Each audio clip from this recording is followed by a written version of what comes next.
नमस्कार आदरणीय दर्शक, आजको जनता जान्न चाहन्छन् कार्यक्रममा हामी देशको राजनीति विषयवस्तुमा विशेष चर्चा परिचर्चा र बहस गर्दैछौँ। आज कसैले नसोचेको, नेपाली जनताले अनुमान नगरेको राजनीति दुर्घटना भएको छ।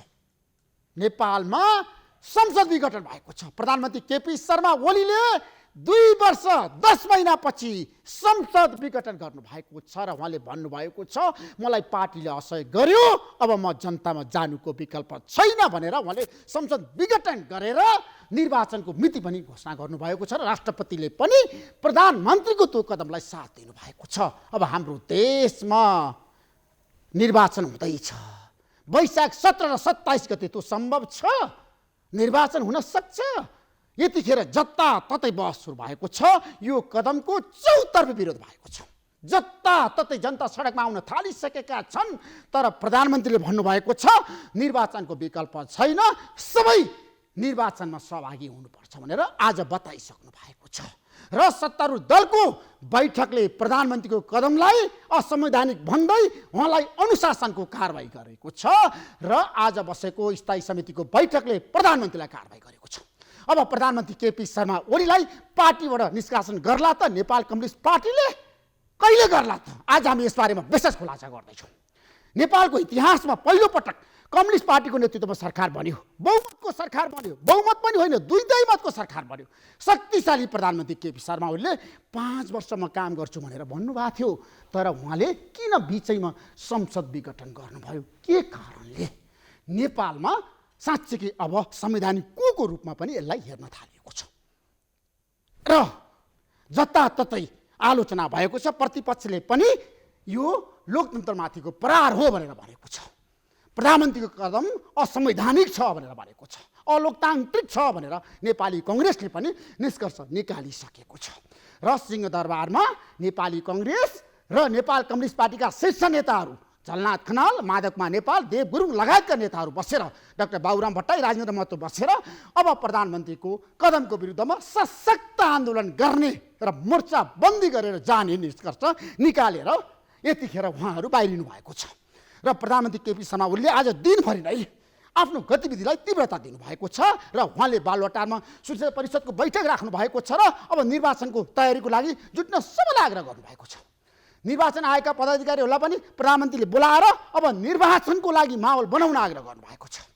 तर सत्तारूढ दलभित्र प्रधानमन्त्रीको यो कदमको जताततै विरोध भएको छ। किन प्रधानमन्त्री केपी शर्मा ओलीले संसद विघटन गर्नुभयो त? जताततै प्रश्नहरू उठान भएका छन्।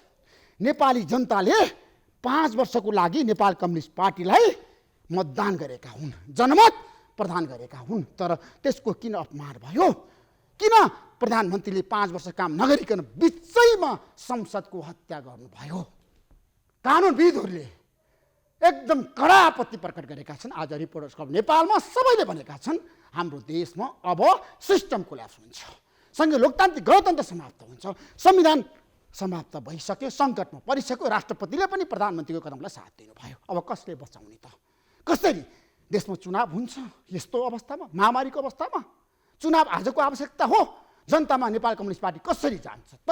भोलिबाट नेपाल कम्युनिस्ट पार्टीले कस्तो किसिमको रणनीति बनाउँछ त? प्रधानमन्त्री अब के गर्नुहुन्छ त?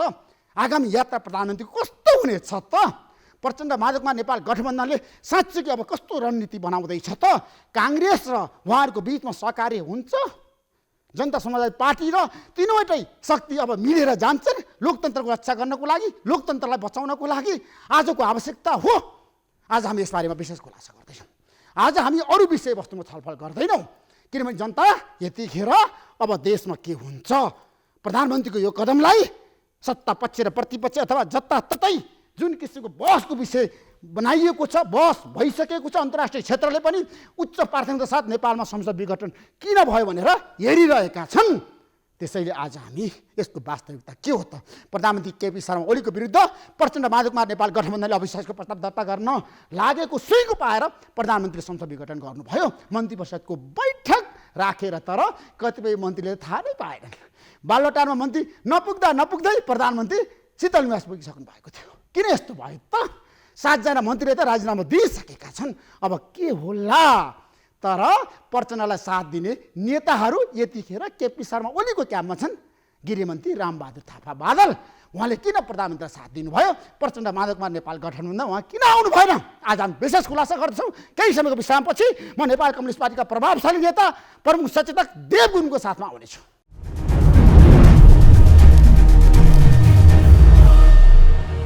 देव गुरुङजी, तपाईँलाई म कार्यक्रम जनता जान्न चाहन्छन्, स्वागत गर्न चाहन्छु। धन्यवाद। अब तपाईँको पार्टीले प्रधानमन्त्री केपी शर्मा ओलीलाई कारबाही गर्न सकेन, किन भन्नुहोस् त? के कारणले? उहाँले मध्यावधि घोषणा गर्नुभयो, संसद विघटन गर्नुभयो, तपाईँले अनुशासनको कारबाही गर्नुभयो, तर पार्टी सदस्यताबाट निष्कासन गर्न सक्नु भएन, के कारणले? जनता जान्न चाहन्छु। पार्टी कमिटीले निर्णय गर्ने विषय हो। पार्टी कमिटीले समीक्षा गर्छ, मूल्याङ्कन गर्छ र सबै प्रकारको निर्णय गर्ने अथोरिटी केन्द्रीय समितिमा छ। पार्टी विधान अनुसार केन्द्रीय समितिको बैठक बस्नु पर्यो। त्यस कारणले गर्दाखेरि केन्द्रीय समितिले नै पार्टीको विधान अनुसार केन्द्रीय समितिले नै गर्ने हो। जे गरे पनि केन्द्रीय समितिले गर्ने हो। सबै प्रकारको अथोरिटी दुईटा महाधिवेशनको बीचमा सबैभन्दा सर्वेसर्वा अङ्ग केन्द्रीय समितिले केन्द्रीय समितिले मतलब स्थायी समितिलाई केन्द्रीय समितिमा लैजाने प्रस्ताव लैजाने अथोरिटी चाहिँ छ, प्रस्ताव लैजान चाहिँ सक्छ, तर निर्णय गरेर कार्यान्वयन गर्नलाई केन्द्रीय समितिमै प्रतीक्षा गर्नुपर्छ। केन्द्रीय समितिको विकल्प छैन। त्यसमा आजको तपाईँको पार्टीको निर्णय के त? स्थायी समितिको प्रधानमन्त्रीलाई तपाईँहरूले अनुशासनको कारबाही गर्नु भएको छ, त्यो कारबाहीको चाहिँ फेरि त बताउनुहोस् न। आज मुख्य रूपमा अब 3टा निर्णय गरेको विषय हो। पहिलो विषय चाहिँ आज सम्माननीय प्रधानमन्त्रीज्यूले संसद विघटन गर्ने जो निर्णय गर्नुभयो त्यो बेठिक छ, यो असंवैधानिक छ, यो पक्षगामी छ, यो प्रतिगामी छ। यो कदमको विरोध गर्नुपर्दछ र यो कदमको खारेजी गर्नुपर्छ, यसलाई अस्वीकार गर्नुपर्छ भन्ने कुरा चाहिँ भएको छ। दोस्रो कुरा चाहिँ यस प्रकारको चाहिँ जुन निर्णय गर्यो संविधानलाई मिच्ने, संविधानलाई उल्लङ्घन गर्ने, सङ्घीय लोकतान्त्रिक गणतन्त्रलाई मिच्ने खालको प्रक्रिया चाहिँ जो सम्माननीय प्रधानमन्त्रीज्यूले गर्नुभयो, पार्टीको अध्यक्षले जो गर्नुभयो, त्यसको बारेमा के गर्ने चाहिँ गम्भीर रूपले अनुशासनको उल्लङ्घन त गर्यो। पार्टीको विधि विधान, पार्टीको मूल्य मान्यता भन्दा प्रतिकूल ढङ्गले त जानुभयो, तर अब के गर्ने भन्ने विषयको सन्दर्भमा आकस्मिक रूपमा केन्द्रीय समितिको बैठक बोलाएर केन्द्रीय समितिको बैठकमै एजेन्डा राखेर चाहिँ छलफल गर्ने र आवश्यक निर्णय गर्ने भन्ने कुरा भएको चाहिँ छ। प्रधानमन्त्रीले स्पष्ट रूपमा भन्नुभएको छ, मलाई प्रचण्ड माधव नेपालले असहयोग गरेका कारणले र मेरो विरुद्धमा अविश्वासको प्रस्ताव ल्याएर हटाउन लागेको र राष्ट्रपतिलाई महाभियोगको प्रस्ताव लगाएर समाप्त पार्न खोजेको सिस्टम, त्यस कारणले मैले संसद विघटन गरेँ। अहिले प्रतिक्रिया अब पहिलो कुरा प्रधानमन्त्रीको कुरा सही छ कि छैन भन्नुहोस् है। पहिलो कुरा त पार्टीभित्र तपाईँ कसैप्रति असन्तुष्टि हुन्छ, मतभेद हुन्छ, छलफल हुन्छ, बहस हुन्छ। पार्टीभित्रको चाहिँ मतभेद र छलफलको कारणले गर्दाखेरि संसदलाई शिकार बनाउन त पाउँदैन त चाहिँ राज्यलाई शिकार बनाउन त पाउँदैन त, राज्यलाई बन्द बनाउन त पाउँदैन। त्यस कारणले गर्दाखेरि पार्टीभित्रको मामलाको बारेमा पार्टीभित्रै बहस गर्ने कुरा हो, पार्टीभित्रै छलफल गर्ने कुरा हो। पार्टीको विधि छ, पार्टीको विधि छ, पार्टीको विधान छ, पार्टीको विधि छ, पार्टीको विधान छ, पार्टीको कार्यविधि छ, पार्टीको चाहिँ तपाईँको अन्तर्जनवादको चाहिँ पद्धति छ, प्रक्रिया छ। अनि पार्टीभित्रको मामलाको बारेमा राज्यलाई दोष थपार्ने, राज्यलाई शिकार बनाउने, राज्यको अङ्गहरूलाई सिद्ध्याउने, राज्यको संविधानलाई सिद्ध्याउने, त्यस कारणले गर्दाखेरि चाहिँ यो चाहिँ पार्टीभित्रको कारणले गर्दाखेरि अरूमाथि दोष थोपार्ने कुरा यो सोरै आना बेठिक कुरा हो, कतैबाट पनि जस्टिफाई नहुने विषय हो। पार्टीभित्र विवाद नहुने, पार्टीभित्र विवाद नहुने दुनियाँ कहाँ छ? पार्टीभित्र विवाद नहुने चाहिँ होइन, पार्टीभित्र विवाद नहुने दुनियाँमा कहाँ छ? पार्टीभित्र विवाद नहुने दुनियाँमा कहाँ छ? बहस नहुने दुनियाँमा कहाँ छ? पार्टीभित्र इन्टर डेमोक्रेसीको हिसाबले सबैलाई चाहिँ लागेका कुराहरूको बारेमा छलफल गर्ने स्वतन्त्रता सबैलाई छ। जहाँ छलफल गर्न पाइन्छ, जहाँ बहस गर्न पाइन्छ त्यो बैठक बस्न तयारी नहुने, बैठकमा एटेन्ड गर्न तयारी नहुने, बैठकमा चाहिँ तपाईँको छलफल गर्न तयारी नहुने, बैठकले निर्णय गर्न तयारी नहुने चाहिँ हैन। त्यस कारणले अब जब चाहिँ तपाईँको पार्टीभित्रको चाहिँ मामलालाई तेर्स्याएर चाहिँ तपाईँको चाहिँ राज्यको संरचनामाथि एट्याक गर्न जाने, राज्यको संविधानमाथि एट्याक गर्न जाने, पहिलो कुरा त्यो। दोस्रो कुरा सिस्टमलाई बचाउनको लागि दोस्रो कुरा निर्वाचनको घोषणा गरेको मध्यावधिको प्रधानमन्त्रीको अब मध्यावधि घोषणा गर्ने, संविधानको के अरे संसद भङ्ग गर्ने संविधानले कहाँ दिएको छ ठाउँ चाहिँ? तपाईँको 4 पटकसम्म सरकार दिन नसक्ने अवस्थामा पुग्यो भने मात्रै चाहिँ तपाईँको चाहिँ संविधानको धारा कोड गरेर तपाईँले हेर्नु भएन? संसद विघटनको कारणहरू आधारहरू अन्तर्राष्ट्रिय प्र्याक्टिसको कुरा गर्नु भएको छ, मान्यताको कुरा गर्नु भएको छ, हो। संविधानको धाराको कुरा गर्नु भएको छ उहाँले। यो कुनै तपाईले राम्रोसँग पढ्नु भएको छ राष्ट्रपतिको संविधानको भावना र मर्मसँग बिल्कुल मेल खाँदैन। किन मेल खाँदैन? विगत कालमा बताउनुस् त, त्यसको आधार दिनुस् त देवजी। निश्चित रूपले विगत कालमा 47 सालमा बनेको संविधान र 63 सालमा बनेको पुरानो संविधानको सन्दर्भमा पक्कै पनि प्रधानमन्त्रीलाई त्यो प्रकारको अधिकार थियो। तर नयाँ संविधान ड्राफ्ट गर्ने क्रममा, नयाँ संविधान बनाउने क्रममा यो संसद भङ्ग गर्ने कुरा, अस्थिरता र अराजकता निम्त्याउने खालको चाहिँ जो प्रणाली बढ्दै गएको कारणले गर्दाखेरि चाहिँ यो प्रावधान राखिनु हुँदैन भनेर सचेततापूर्वक संसद विघटन गर्ने प्रावधान नराखिकन चाहिँ 4 पटकसम्म चाहिँ सरकार दिन नसकेको अवस्था मात्रै, त्यो पनि संसदबाट ट्रायल गरिसकेपछि 4 पटकसम्म सकेन भने मात्रै चाहिँ तपाईँको संसद विघटन गर्ने एउटा प्रोभाइजो राखेको छ। अन्यथा संसद विघटन गर्ने प्रावधान कहीँ पनि छैन चाहिँ। राष्ट्रपतिले त त्यस कारणले गर्दाखेरि चाहिँ प्र्याक्टिस नभएको, तपाईँको विधि विधान नभएको अवस्थामा निर्वाचन अनिवार्य आवश्यकता छ। राष्ट्रपतिले निर्वाचन त अस्ति 74 सालमा निर्वाचन भएको हो त, बिना निर्वाचन आएको हो र हैन? जतिखेर मन चल्छ, मन लाग्छ, जतिखेर सनक चल्छ त्यही बेलामा निर्वाचन गर्ने विषय हो र? संविधानले व्यवस्था गरेको छ नि, कति समयमा निर्वाचन गर्ने भन्ने कुरा, अवधि निर्वाचन कति गर्ने भन्ने कुरा, मुलुकको चाहिँ कानुन छ, संविधान छ, सबै व्यवस्था छ नि। अनि प्रधानमन्त्रीले चाहँदाखेरि संसद विघटन गर्न सक्दैन। अहिलेको संविधानले टोटली निषेध गरेको छ, टोटली निषेध गरेको छ। के अरे तपाईँको संसद विघटनको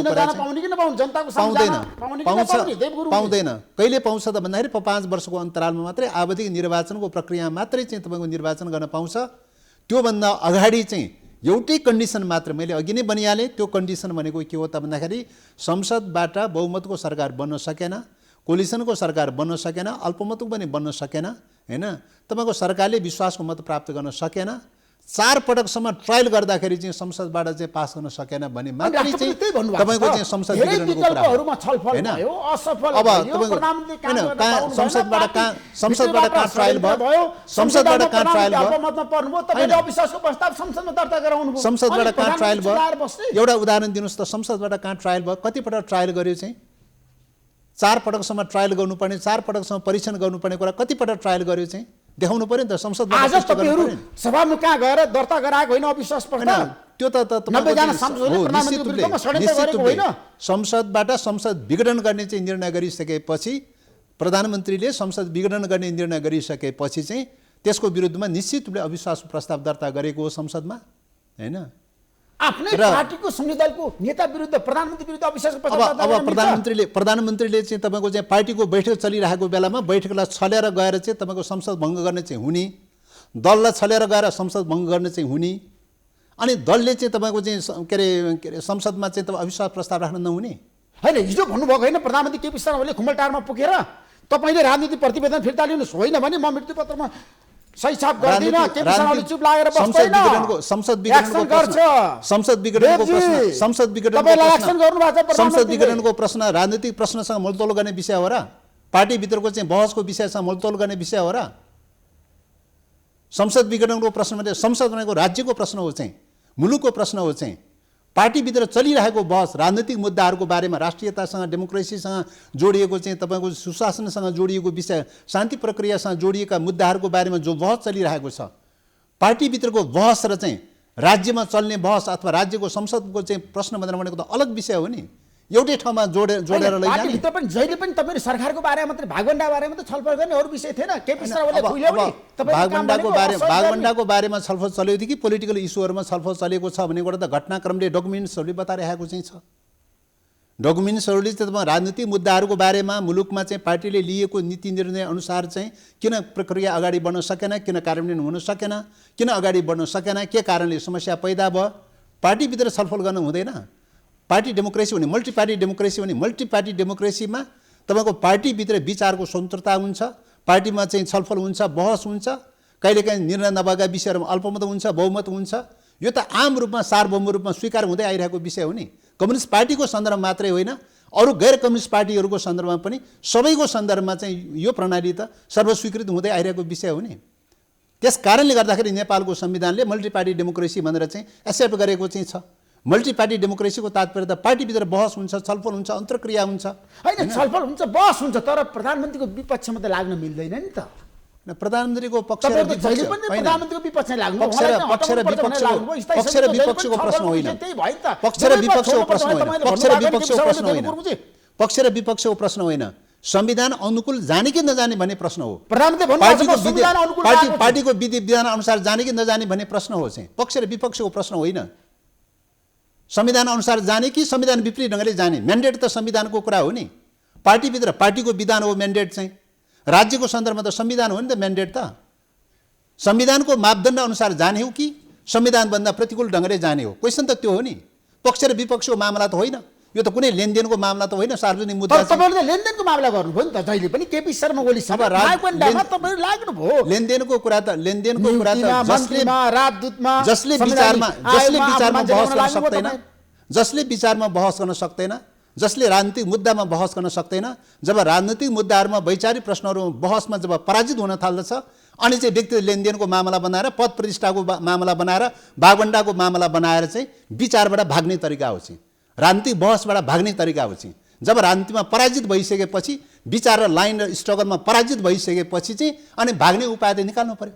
के भनेर भाग्ने त भन्दाखेरि चाहिँ तपाईँको व्यक्तिगत आक्षेप लगाउने, व्यक्तिगत आरोप लगाउने, पद प्रतिष्ठाको बागवण्डाको कुरा गर्ने, प्राविधिक कुरा गर्ने चाहिँ, यस्तो खालको कुरा गरेर भाग्ने तरिका त चाहिँ तपाईँको चाहिँ कतिपय चाहिँ के अरे राजनीतिबाट विचारबाट चाहिँ पराजित भइसकेपछि आत्मसातीकरण गर्नुको सट्टामा, आत्मस्वीकार्य गर्नुको सट्टामा चाहिँ तपाईँको चाहिँ आफ्नो इगोले गर्दाखेरि, अहङ्कारले, दम्बले गर्दाखेरि चाहिँ बहसबाट भाग्ने तरिकाको उपज हो नि यो चाहिँ त। तर निर्वाचन आजको आवश्यकता होइन, प्रधानमन्त्रीको भनाइ छ। अब निर्वाचन हो 5 वर्षमा 5 वर्षमा चाहिँ आवधिक प्रकारको निर्वाचन आवश्यकता हो होइन। प्रधानमन्त्री तर चाहिँ अहिले चाहिँ तपाईँको 5 वर्षको कार्यकाल पुरा नहुँदै चाहिँ अहिले निर्वाचनको कुरा होइन। अरबौंको खर्च गरेर नेपाल जस्तो गरिब मुलुकको निम्ति चाहिँ खर्बौंको खर्च गरेर चाहिँ तपाईँको चाहिँ पटपट आम निर्वाचन हुन सक्छ। तपाईहरु जाने कि नजाने, भाग लिने कि नलिने होइन, यो निर्वाचन हुनेवालै छैन। तपाईँ यो निर्वाचन हुँदैन, यो निर्वाचन असम्भव। तपाईँ लेखेर राख्नुहोस्, रेकर्ड गरेर राख्नुहोस्, असम्भव यो निर्वाचन चाहिँ। प्रधानमन्त्री निर्वाचन गर्नलाई गरे हो र यो निर्वाचन गर्नलाई गरे हो र यो मध्यावधि निर्वाचन गर्नलाई गरे हो र यो सिस्टम सिद्ध्याउनलाई हो चाहिँ, गणतन्त्र सिद्ध्याउनलाई, संघीयता सिद्ध्याउनलाई, धर्मनिरपेक्ष सिद्ध्याउनलाई। यो सिस्टम सिद्ध्याइसकेपछि अराजक र अस्थिरता पैदा हुन्छ। अराजकता र अस्थिरता पैदा भइसकेपछि विदेशी सेनाको क्रीडास्थल बन्छ। विदेशी सेनाको क्रीडास्थल बनाउनलाई चाहिँ सुरु भएको अभियान हो यो, कहीँ निर्वाचन गर्नलाई हो र यो। त्यस कारणले गर्दा असम्भव, निर्वाचन भन्ने कुरा असम्भव। मध्यावधि निर्वाचन असम्भव यो चाहिँ। तपाईँ लेखेर राख्नुहोस्, रेकर्ड गरेर राख्नुहोस्, असम्भव। गरारै छाड्छु भन्नुभएको छ। यो त चाहिँ तपाईँको तत्काल चाहिँ तपाईँको ढाकछोप गर्नलाई, पर्दा हाल्नलाई, ढाकछोप गर्नलाई त निर्वाचन भनेर त भन्नै पर्यो होइन।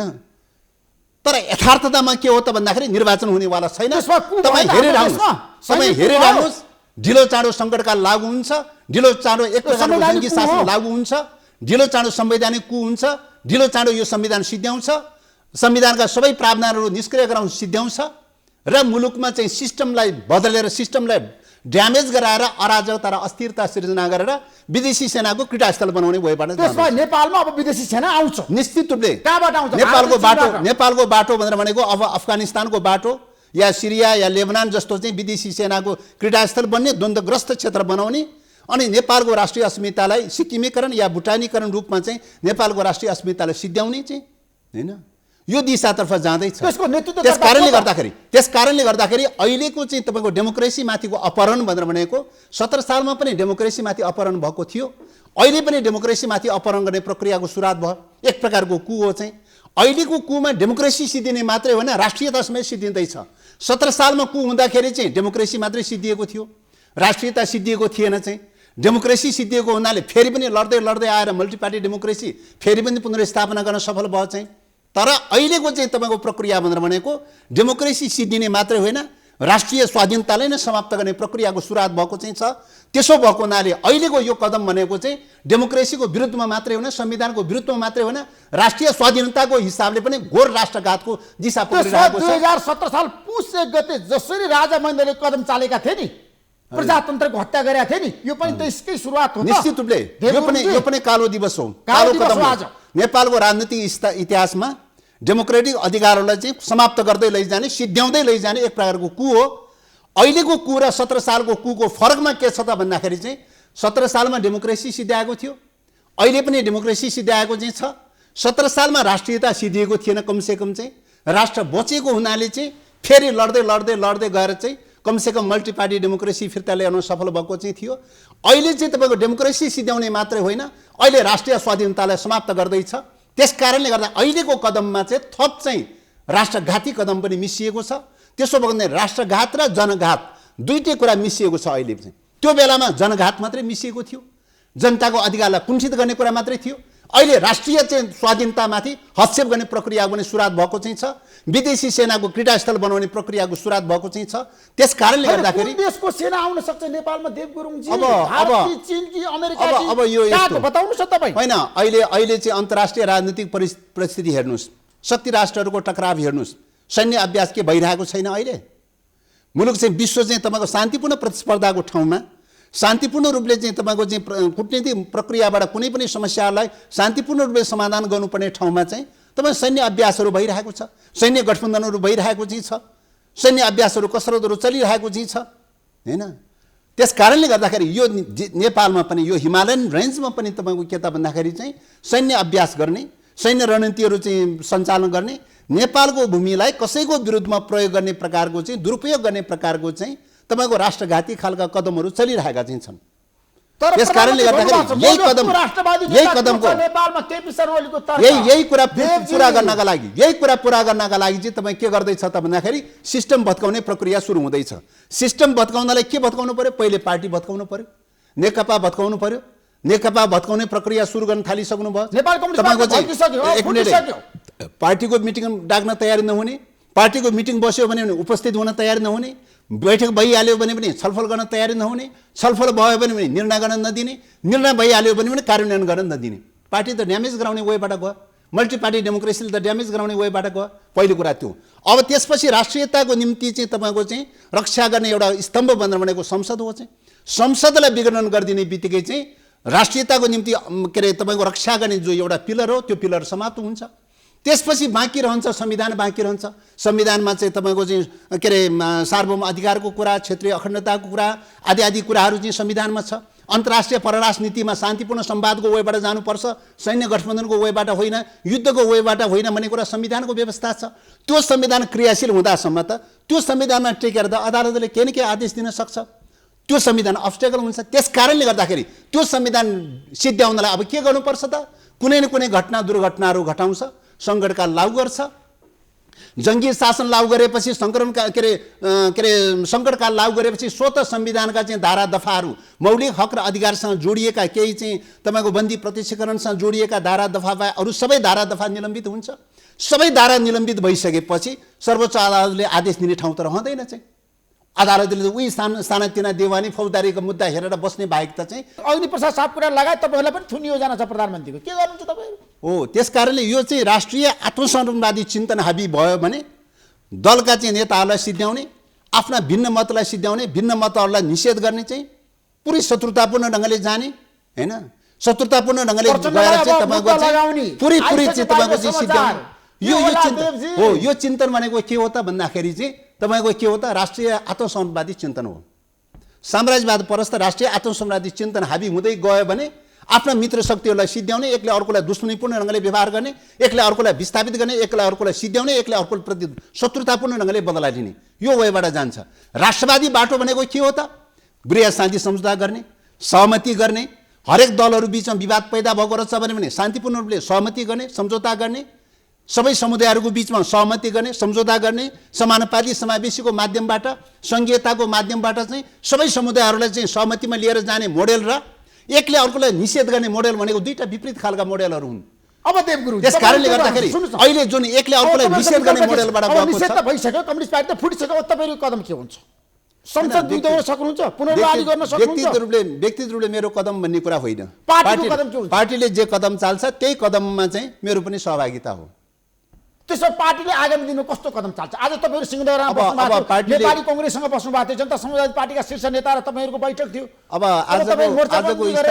आजको स्थायी समितिको बैठकमा यो चाहिँ यो तपाईँको चाहिँ यो एक प्रकारको कु नै भएको छ, संविधानलाई मिच्ने संवैधानिक कु नै भएको छ।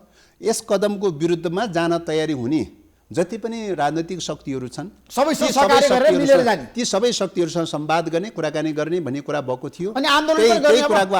त्यही कुराको आधारमा आज नेपाली कांग्रेस र मतलब के अरे राजपासँग चाहिँ समाजवादी पार्टीसँग चाहिँ कुराकानी चाहिँ भएको छ। कुराकानी भएको छ र यो कदमको विरोध गरेर जानुपर्छ। यो अलोकतान्त्रिक हो, यो संविधान मिच्ने काम भएको छ, हस्तक्षेप गर्ने काम भएको छ। त्यसैले यसको विरोध गरेर जानुपर्छ भन्ने कुरामा मूलतः सहमति भएको चाहिँ छ। अरू कार्यक्रमिक रूपले कसरी जाने र अरू सहमत हुने घटकहरूलाई पनि कसरी सहभागी गराउँदै लैजाने भन्ने कुरा फेरि पनि भोलि पर्सितिर पनि फेरि तपाईँहरू सर्वोच्च अदालत पनि जानुहुन्छ संसद नियुक्तिको लागि? अब यो राजनीतिक कानुनी सबै प्रकारका उपायहरू खोज्नुपर्छ। अहिलेको स्थितिमा संविधान रक्षा गर्नुको विकल्प छैन।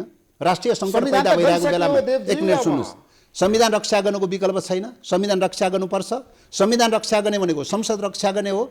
संसद भनेको संविधानको मुटु हो चाहिँ। संसद रक्षा गर्न जरुरी छ।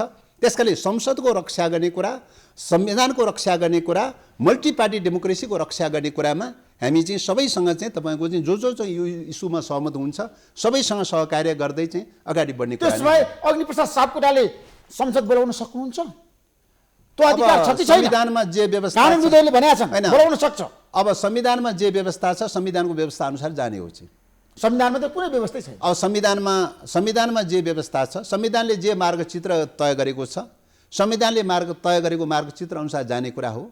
अब अरू के कदम चाल्ने कसो भन्ने कुरा छलफलको क्रममा अन्तर्क्रिया क्रममा निश्चित हुँदै जाने विषय। अब रामबहादुर थापा बादाले तपाईँलाई छोड्नुभयो, प्रचण्डलाई छोड्नुभयो, व्यक्तिको बारेमा म टिका टिप्पणी गर्न चाहन्न। व्यक्तिको बारेमा टिका टिप्पणी गर्न चाहन्न। अब को कता लाग्नुहुन्छ, के गर्नुहुन्छ, कसो हुन्छ भन्ने कुरा त होइन। को कता लाग्छ, के हुन्छ भन्ने कुरा उहाँले आफैले सोच्ने विषय हो। त्यो मैले जवाब दिने विषय परेन चाहिँ। हैन, तपाईँ त रामबहादुर थापासँग निकट भएको व्यक्ति हो नि त। व्यक्तित्व रूपले को निकट छ र छैन भन्ने कुरा त विचारधाराको आधारमा हेर्ने कुरा हो, लाइनको आधारमा हेर्ने कुरा हो। त्यसकारणले विचारधाराको क्षेत्रमा बहस हुँदाखेरि, लाइनको क्षेत्रमा बहस हुँदाखेरि को कति निकट हुन्छन् र हुँदैन भन्ने कुरा विचारको आधारमा हुने कुरा हो। त्यसो भएको हुनाले व्यक्तिहरूले के विचार लिन्छन्, के विचार लिँदैन भन्ने कुरा हरेक व्यक्तिको जवाब दिएर जिम्मेवारी लिने विषय हुँदैन चाहिँ। यो संसद विघटनमा भारतको हात छ? अब यसमा यस्तो छ, म कुनै मुलुकलाई चाहिँ आक्षेप लगाउन त चाहँदैन, तर कतिपय ट्रेन्ड टेन्डेन्सी जो हरेक मुलुकमा चाहिँ तपाईँको के हुन्छ भन्दाखेरि पक्षगामी प्रतिगामी खालका ट्रेन्ड टेन्डेन्सीहरू हुन्छन्। अर्काको सार्वभौम अधिकारमाथि हस्तक्षेप गर्ने खालका प्रवृत्तिहरू हुन्छन्, घोर पक्षगामी प्रवृत्तिहरू हुन्छन्।